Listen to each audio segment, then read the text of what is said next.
سید احمد شہید کی جماعت مجاہدین کے بہت سے افراد ستھانہ میں مقیم تھے۔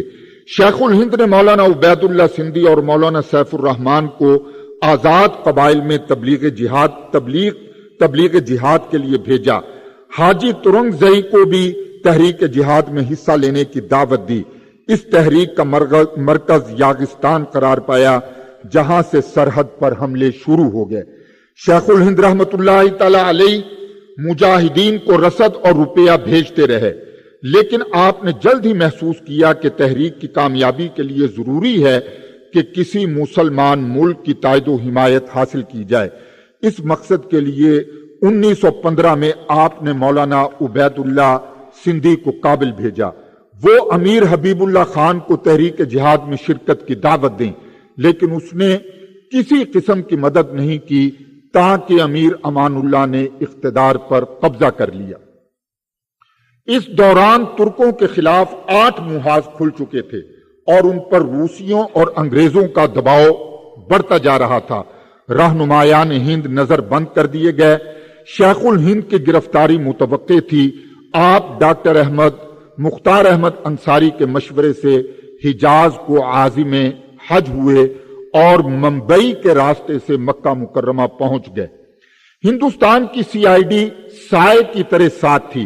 دہلی کے مشہور حاجی علی جان کے خاندان کا ترک حکام کے ہاں بڑا احترام تھا۔ شیخ الہند نے اس خاندان کی وساطت سے گورنر مکہ غالب پاشا سے ملاقات کی اور اس سے درخواست کی کہ وہ انہیں ترکیہ کے وزیر جنگ انور پاشا کے پاس استنبول بھجوا دے۔ اس نے گورنر مدینہ پاشا کے نام تحریر لکھی کہ شیخ الہند کو پورے اہتمام کے ساتھ استنبول پہنچا دیا جائے۔ جب آپ مدینہ پہنچے تو پتہ چلا کہ انور پاشا اور جمال پاشا شام اور سویز کے جنگی محاذوں کا معائنہ کر کے روضہ رسول کی زیارت کے لیے مدینہ منورہ آ رہے ہیں۔ ان کی تشریف آوری پر شیخ الہند نے مفتی مدینہ کے توسط سے انور پاشا سے بند کمرے میں ملاقات کی اور ہندوستان کی تحریک آزادی میں امداد کی درخواست کی۔ اس نے آپ کو ہر طرح کی اعانت کا یقین دلایا۔ آپ نے مزید یہ درخواست کی کہ انہیں بالا حدود افغانستان تک بھجوایا جائے۔ انور پاشا نے معذوری ظاہر کی اور کہا روس نے اپنی فوجیں ایران میں داخل کر کے افغانستان کا راستہ بند کر دیا ہے، اس لیے آپ حجاز ہی میں قیام فرمائیں۔ اس کے بعد انور پاشا شام روانہ ہو گئے اور چند دنوں بعد ترکی، عربی اور فارسی میں یہ تحریر بھیج دی کہ ہر شخص شیخ الہند سے اعتماد اور احترام کا سلوک کرے اور ان سے ہر طرح کا تعاون کرے۔ شیخ الہند نے یہ تمام دستاویزات لکڑی کے صندوق کے ایک تختے میں رکھ کر ایک بکسے میں رکھ کر ہندوستان بھجوا دیں اور یہاں سے اس کی فوٹو کاپیاں تحریک کے مختلف مراکز کو روانہ کر دیں۔ مولانا محمد میاں انصاری حیدرآباد سندھ کے نو مسلم شیخ عبد الرحیم کی وساطت سے ریشمی پارچات پر خفیہ پیغامات لکھ کر شیخ الہند کو بھیجتے تھے۔ اس خط و کتابت کی تحریک کو ریشمی رومال کے نام سے تعبیر کیا جاتا ہے۔ حج کا موسم قریب آ چکا تھا۔ حضرت شیخ الہند نے مناسب سمجھا کہ حج سے فارغ ہو کر واپسی کا قصد کیا جائے۔ محرم الحرام 1335 ہجری مطابق اکتوبر 1916 کی آخری تاریخوں میں مکہ مکرمہ کے شیخ الاسلام نے ایک محضر نامہ تیار کیا جس میں ترکوں کو کافر و غاصب اور خائن ٹھہرایا گیا۔ یہ ساری بات جو ہے یہ مولانا زاہد الراشدی نے بیان کر دی ہے، اس لیے میں اس کو چھوڑتا ہوں۔ برادران اسلام، حضرت شیخ الہند کی مسئلہ خلافت سے جذباتی وابستگی کی اصل وجہ یہ تھی کہ آپ بخوبی سمجھتے تھے کہ حضرت محمد الرسول اللہ صلی اللہ علیہ وسلم کی رحلت کے بعد اسلامی مملکت میں خلافت کا ادارہ وجود میں آیا تھا۔ خلافت راشدہ کا سنہری دور 30 سال تک قائم رہا۔ اس عرصے میں خلافت کی حدود وسیع سے وسیع تر ہوتی چلی گئیں۔ خلفائے راشدین کے بعد خلافت کا منصب بنو امیہ اور بنو عباس سے منتقل ہو کر ترکی کے عثمانیہ خاندان تک پہنچا۔ وقت کے ساتھ ساتھ خلافت کے مراکز بھی تبدیل ہوتے رہے۔ 20ویں صدی کے ابتدائی دور میں خلافت کا مرکز ترکی تھا، ہندوستان کبھی بھی خلافت عثمانیہ کے ماتحت نہیں رہا، لیکن حضرت شیخ الہند ترکی کے ادارہ خلافت کی شرعی حیثیت کو خوب سمجھتے تھے، اس کے تقدس کی وجہ سے ترکی کے خلیفہ سے عقیدت رکھتے تھے، اسے اتحاد عالم اسلامی کی علامت تصور کرتے تھے۔ آپ کے نزدیک مسلمانوں کے درمیان خلافت کا قیام ان اعمال میں سے ہے جو شریعت کے مطابق قائم ہوتے ہیں، اس لیے آپ خلافت کو شرعاً واجب سمجھتے ہیں۔ مثلا نماز ایسا واجب ہے جو وضو پر موقوف ہے، پس وضو نماز کا مقدمہ کہلائے گا، لہذا جس کے ذمہ نماز واجب ہوگی نماز کا موقوف علیہ بھی اسی کے ذمہ واجب ہوگا۔ نماز بندوں پر اللہ کے حکم کے مطابق واجب ہے تو اس کے اسباب کو شریعت کے مطابق مہیا کرنا یہ بھی بندوں ہی پر واجب ہوگا۔ یہی شرعی تقاضا تھا جس کے باعث حضرت محمد الرسول اللہ صلی اللہ علیہ وسلم کی تدفین میں تاخیر ہوئی۔ یہاں سے پھر وہ سقیفہ بنی ساعدہ کے حالات میں نے بیان کیے۔ حضرت عمر رضی اللہ تعالیٰ عنہ کو جب کاری زخم لگا تو حضرت عمر رضی اللہ تعالیٰ عنہ نے مجلس شورا سے یہ سوال کیا کہ سقیفہ بنی ساعدہ میں آپ نے اپنے امیر کا مسئلہ کتنے عرصے میں طے کیا تھا؟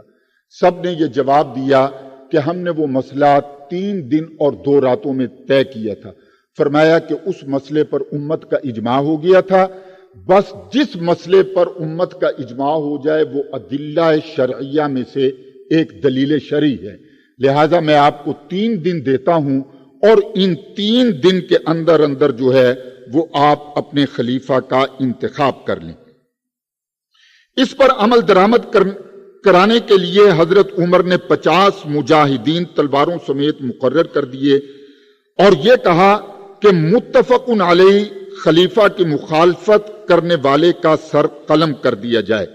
ظاہر ہے کہ متفق علیہ خلیفہ کی مخالفت کرنے والا اہل شورا میں سے کوئی بڑا صحابی ہوتا، لیکن معلم انسانیت کی تیار کردہ اس جماعت میں ایک صحابی سے اختلاف کرنے کی ضعیف روایت بھی منقول نہیں ہے۔ اس کے بعد مستعصم باللہ کے حالات ہیں۔ مستعصم باللہ کی شہادت کے بعد 3 سال تک منصب خلافت پر خلیفہ کا تقرر نہیں ہو سکا۔ اس دوران علامہ ابن کثیر نے اپنی تاریخ جو سنین پر مشتمل ہے، جب بھی نیا سال شروع کیا تو یہ الفاظ تحریر فرمائے، استحلت هذه السنہ ولیس للمسلمین خلیفہ، یہ سن ہجری بھی شروع ہو گیا لیکن مسلمانوں کا کوئی خلیفہ نہیں ہے۔ اس کے باوجود اس میں کچھ حضرت سعدی علیہ الرحمہ کی وہ باتیں ہیں اور اس کے بعد اس کا میں یہ چھپ جائے گا جیسا کہ مولانا مجاہد الحسینی صاحب نے فرمایا۔ معزز سامعین، بس پھر کیا تھا؟ خلافت عثمانیہ جو دنیا بھر کے مسلمانوں کی اجتماعی دینی قیادت تھی، اسے بچانے کے لیے چوٹی کے مسلم شعراء اور دینی رہنما میدان عمل میں کود پڑے۔ ہندوستان کے کونے کونے میں مجلس خلافت کی شاخیں قائم ہونے لگیں۔ شاعروں اور خطیبوں نے اپنی شعلہ بار نظموں اور تقریروں سے خلافت کے حوالے سے ہندوستان کو جذبات کا آتش فشاں بنا دیا۔ اس تحریک سے دین و سیاست کی تفریق کے غیر اسلامی تصور کی اصلاح ہو گئی۔ تحریک خلافت سے انگریز حکمرانوں کو مسلمانوں کے دینی جذبہ کی شدت کا اندازہ ہو گیا اور انہوں نے طے کر لیا کہ ہندوستان بہرحال چھوڑنا ہوگا۔ تاریخی شواہد سے ثابت ہوتا ہے حکومت برطانیہ خلافت کے مسئلہ سے مسلمانوں کی جذباتی وابستگی دیکھ کر ہندوستان کو آزادی دینے کا قطعی فیصلہ کر چکی تھی۔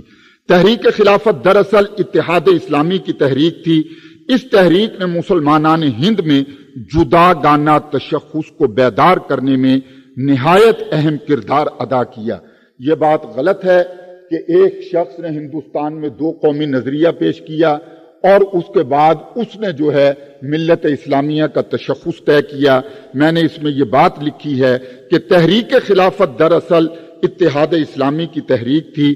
اس تحریک نے مسلمانان ہند میں جدا گانا تشخص کو بیدار کرنے میں نہایت اہم کردار ادا کیا، جو بالآخر قیام پاکستان کی بنیاد بنا۔ شیخ الہند، بس یہ آخری پیرا ہے، شیخ الہند مالٹا سے رہا ہو کر ہندوستان واپس پہنچے تو آپ کی صحت روز بروز گرنے لگی۔ آپ وجع المفاصل اور پائلز کے پرانے مریض تھے۔ تحریک خلافت میں شب و روز کی مصروفیتوں کے باعث یہ امراض اور شدت اختیار کر گئے۔ اہلیہ محترمہ انتقال فرما گئی تھیں۔ ان ایام میں دیوبند میں موسمی بخار کا زور تھا۔ ایسے حالات میں آپ کی طبیعت سنبھل نہ سکی اور وہ 30 نومبر 1920 کو اپنے خالق حقیقی سے جا ملے۔ آپ کو مولانا محمد قاسم نانوتوی بانی دارالعلوم دیوبند کے پہلو میں دفن کر دیا گیا۔ حضرت شیخ الہند اپنی تدریسی و سیاسی مصروفیتوں کے باوجود لکھنے کے لیے بھی وقت نکال لیتے تھے۔ ان کی تصنیفات یہ ہیں: ترجمہ قرآن مجید، قرآن مجید کا عام فہم اردو ترجمہ مع مفید حواشی، سورۃ المائدہ تک حواشی آپ نے لکھے تھے اور بقیہ حواشی و فوائد مولانا شبیر احمد عثمانی نے لکھ کر مکمل کیے۔ تقریر ترمذی عربی میں ہے، یہ تقریر ترمذی شریف کے حاشیے پر چھپ چکی ہے۔ حاشیہ سنن ابی داؤد یہ بھی عربی میں ہے۔ تراجم ابواب بخاری یہ دیوبند میں شائع ہو چکے ہیں۔ حاشیہ مختصر المعانی ایضاح الادلہ فقہ کے بعض اختلافی مسائل پر اظہار خیال کرتے ہوئے حنفی نقطہ نظر کو پیش کیا گیا ہے۔ بزرگان محترم، دوستان عزیز، آج کے حالات میں شیخ الہند کی روح ہم سے یہ مطالبہ کر رہی ہے، ہمیں شیخ الہند نے سیاسی جد و جہد کے جس راستے پر چھوڑا تھا ہم اس سے سر منہ بھٹکنے نہ پائیں۔ پورا عالم اسلام استعماری قوتوں کا ایجنٹ بن کر طاغوتی نظریات کے تحت حکمرانی کر رہا ہے۔ یہود و نصارہ اپنے وضع کردہ سیاسی فلسفوں کے تحت عالم اسلامی کو تقسیم در تقسیم کا مظہر بنائے ہوئے ہیں۔ وہ کہیں جمہوری نظام چلوا رہے ہیں تو کہیں آمریتیں، کہیں اشتراکی نظام چلوا رہے ہیں تو کہیں موروثی بادشاہتیں۔ عالم اسلام وحی کے خلاف عقلی نظاموں کی بنیاد پر چھوٹی چھوٹی اکائیوں میں بٹ کر ایک دوسرے سے دست و گریباں ہے۔ ایسے حالات میں وارثین شیخ الہند کی سیاسی و اخلاقی ذمہ داری ہے کہ وہ امت محمدیہ کے بکھرے ہوئے موتیوں کو رشتہ خلافت میں پرو کر ایک ایسا خاندان تشکیل دیں جس کا عقیدہ، تعلیم، زبان، فوج، کرنسی اور تجارتی منڈی ایک ہو۔ جانشینان شیخ الہند اس مرد حق شناس کو بے نقاب کریں جو عالم اسلامی کی سرحدیں گرا کر امت مسلمہ کو چھوٹی چھوٹی تنگنائیوں سے نکال لائے اور عالمی سیاسی دھڑے بندی میں اسلامی دنیا کو ایک موقر قوت بنا دے۔ جب یہ روشن خیال، بالغ نظر، بلند نگاہ، سخن دل نواز اور پرسوز جاں کی حامل قیادت سامنے آئے گی تو یہ امت ایک ہی جست میں اپنی منزل پر پہنچ جائے گی۔ بدقسمتی سے ابھی تک عالم اسلام کی موجودہ قیادتوں میں وہ اوصاف نظر نہیں آتے جو اقبال کی نگاہ میں مسلمان قیادت میں ہونے چاہیے۔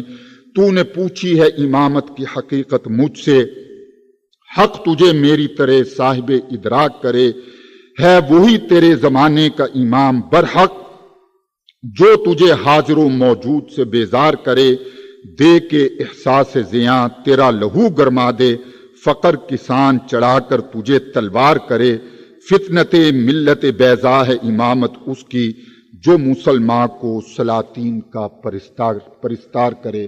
وما علینا الا البلاغ۔